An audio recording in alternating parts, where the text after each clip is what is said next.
এই বাপ, তোমরা যারা সিজদা করো না, তোমরা বলো না বাজান, বলো না এই দরদি ভাই চিৎকার করে বললাম, তুমি যদি বলো তোমার পায়ে ধরতে, আমি পায়ে ধরতে রাজি। তুমি যদি বলো তোমারে জড়িয়ে ধরে কাঁদতে, আমি কাঁদতে রাজি। তুমি বলো কেন আল্লাহর সাথে রাগ করলা? কেন আল্লাহর সাথে রাগ করলা? কেন আল্লাহর সাথে নারাজ হইলা? কেন সিজদা কপালে জুটলো না? কেন মালিকের সাথে সারাদিনের এত কিছুর বিনিময়ে আল্লাহ তাআলা একটা মিস কল দিলে, 2 সেকেন্ডের একটা মিস কল দিলে বন্ধু তুমি টের পাও তোমার মোবাইলে মিস কল আসছে। এত বড় মসজিদে 6টা মাইকের হরন দিয়া আল্লাহু আকবার বলে তোমারে ডাক দেয়, তোমার একটাবারও কানে লাগে না, বিবেকে লাগে না।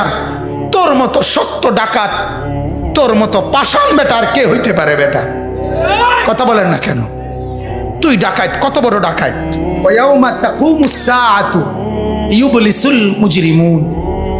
আল্লাহ তাআলা বলেন যখন হাসরের মাঠ কায়েম হবে, হাসরের মাঠ যখন কায়েম হবে, নাফরমানরা, পাপীরা,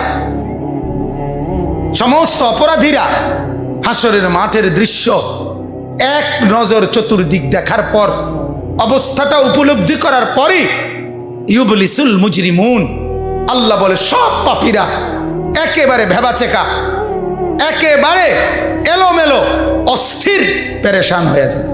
হায় এখন কি হবে? এখন কি হবে? হাসরের ময়দানে দাঁড়িয়ে দেখবে আল্লাহর নবী সাল্লাল্লাহু আলাইহি সাল্লাম বলেন 2টা কদম, শুধুমাত্র 2 পাও রাখা যায় যতটুকু জায়গা। আল্লাহ রাসূল সাল্লাল্লাহু আলাইহি সাল্লাম বলেন একজন মানুষ হাসরের ময়দানে শুধু এতটুকু জায়গায় বরাদ্দ পাবে। এক সুতা ডানে বামে সামনে পিছনে আগ পিছ করতে পারবে না, 1 সেকেন্ডের জন্য বসতেও পারবে না। আল্লাহ তাআলা কোরআনুল কারীমের মধ্যে বলছে ইয়াউমা ইয়াকুমুন নাস লিরাব্বিল আলামিন, রব্বুল আলামিনের সামনে সবগুলো মানুষ দাঁড়িয়ে থাকবে। দাঁড়ানো দাঁড়ানো দাঁড়ানো থাকবে, দাঁড়িয়েই থাকবে। মাথার 1.5 হাত উপরে সূর্য। আল্লাহ বলবে সূর্য তোর সমস্ত তাপ আজ ছেড়ে দে, খুলে দে তোর সব তাপ। পায়ের নিচের জমিন উত্তপ্ত তামার মতো উত্তপ্ত হয়ে যাবে। এরপরে আল্লাহ পাক রব্বুল আলামিন ফেরেশতাদেরকে দিয়ে জাহান্নামকে, কোরআনের স্পষ্ট আয়াত ওয়াজিআ ইয়াউমা ইদিম বিজাহান্নাম, হাসরের ময়দানে এরকম পাশে জাহান্নামকে ফেরেশতারা টেনে আনবে। 70,000 শিকল হাদিসের মধ্যে আছে জাহান্নামের মধ্যে লাগাবে। প্রতি শিকলের মধ্যে